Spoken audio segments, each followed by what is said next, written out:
Okay, let's dive right into this explainer. Today, we're exploring how simply slowing down can actually rewire our completely overworked modern brains. We live in a world that, demands we move at breakneck speed, constantly prioritizing productivity over presence.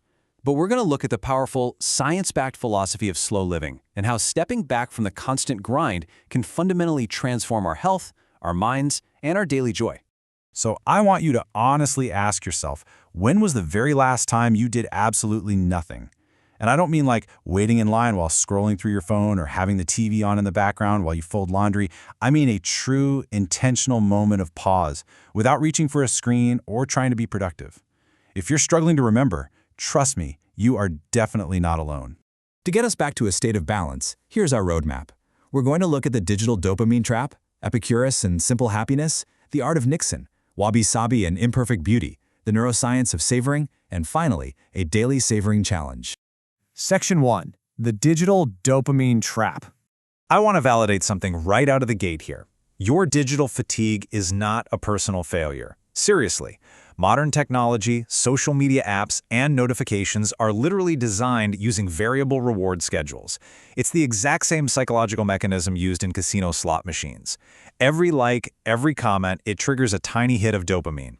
Over time, your brain just gets completely flooded, your dopamine receptors downregulate, and your biology is effectively hijacked. This physiological toll leads directly to some really intense signs of digital fatigue.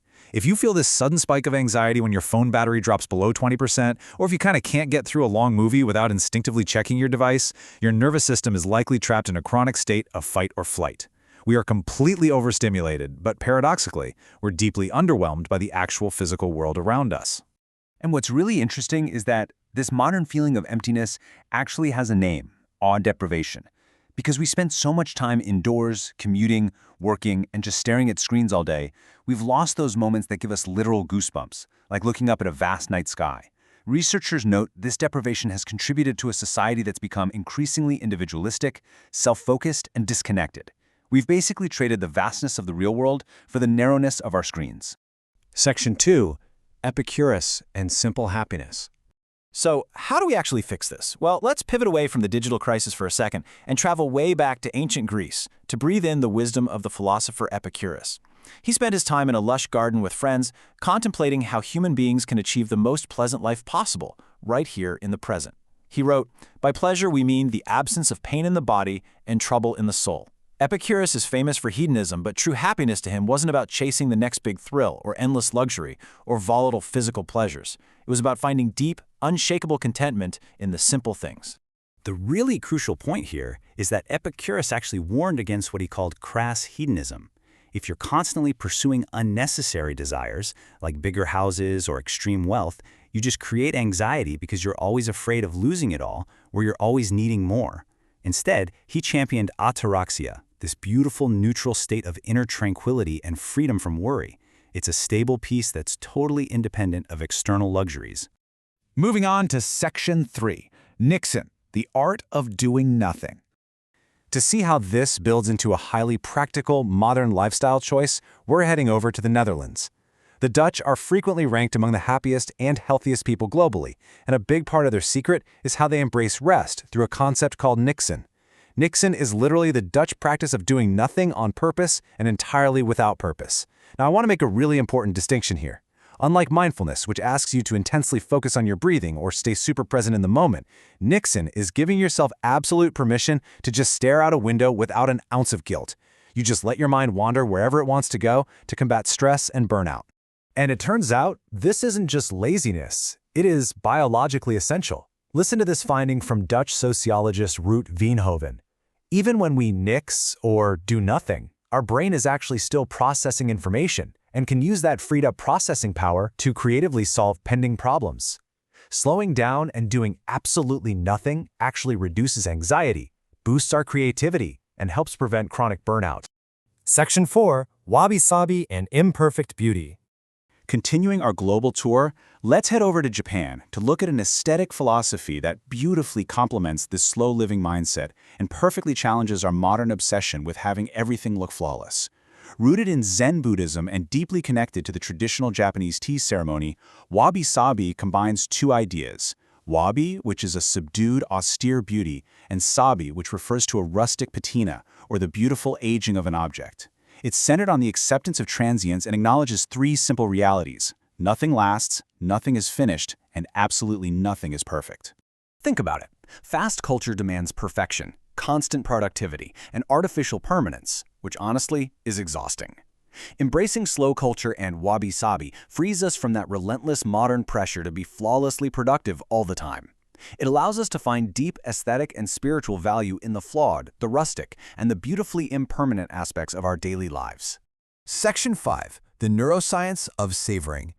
All right, let's anchor these beautiful global philosophies directly into modern biological reality to see what's physically happening inside our brains and bodies when we practice slow living. In a study conducted at UC Berkeley, researchers took participants to a spectacular grove of 200-foot-tall eucalyptus trees. Just spending one single minute looking up at those towering trees filled people with awe. Immediately afterward, when a researcher intentionally dropped a bunch of pens, the participants who experienced that awe were 40% more generous in helping pick them up compared to awe-deprived participants. Awe literally diminishes our ego and connects us to others. And this perfectly illustrates the hard science here. Actively savoring positive moments literally reshapes your brain. It activates the hypothalamus, flooding your body with natural, healthy dopamine and serotonin to improve your mood. Plus, it actually increases the volume of your gray matter, which fundamentally enhances your cognitive processing and perception. In the field of psychology, these tiny sensory anchors are often called glimmers. A glimmer could be noticing the vibrant pink of a flower petal on your desk, or just feeling the crisp, cold air on your face. In a world full of abstract threats and endless negative news loops, these micro moments of sensory beauty are not trivial. They capture our attention, stop us from doom scrolling, and gently regulate our nervous system right back down to a state of calm. Which brings us to Section 6, the Daily Savoring Challenge. We know the problem, and we know the antidote. So how do we apply it? First, if you're feeling deeply burned out, experts recommend a 72-hour digital detox. You literally need to disconnect entirely to allow your stress hormone cortisol to drop. You kind of have to endure that initial wave of profound boredom to downregulate those fried dopamine receptors. But on the other side, you reintegrate slowly, returning your brain to a healthy, natural baseline where you can actually focus and sleep again. Next, you want to build up your savoring muscle. The poet William Blake talked about finding the moment in each day that the devil cannot find. You can do this right in the moment by stepping back from the rush, like say while you're waiting in line, and just observing the sensory details around you. Or you can do it reminiscently. Try sharing your daily favorite micro-moment with a partner or a family member over dinner. So, I want to leave you with a challenge for this explainer. Actively step back from the digital grind today and seek out glimmers. I want you to find just 5 beautiful, small things. It could be the texture of a flower petal, the sound of wind in the trees, a shared family joke around the table, patterns of wind on the water, or just the crisp smell of the outside air. Give yourself a bit of Epicurean simple happiness, a moment of wabi-sabi imperfection, or just a few minutes of Nixen.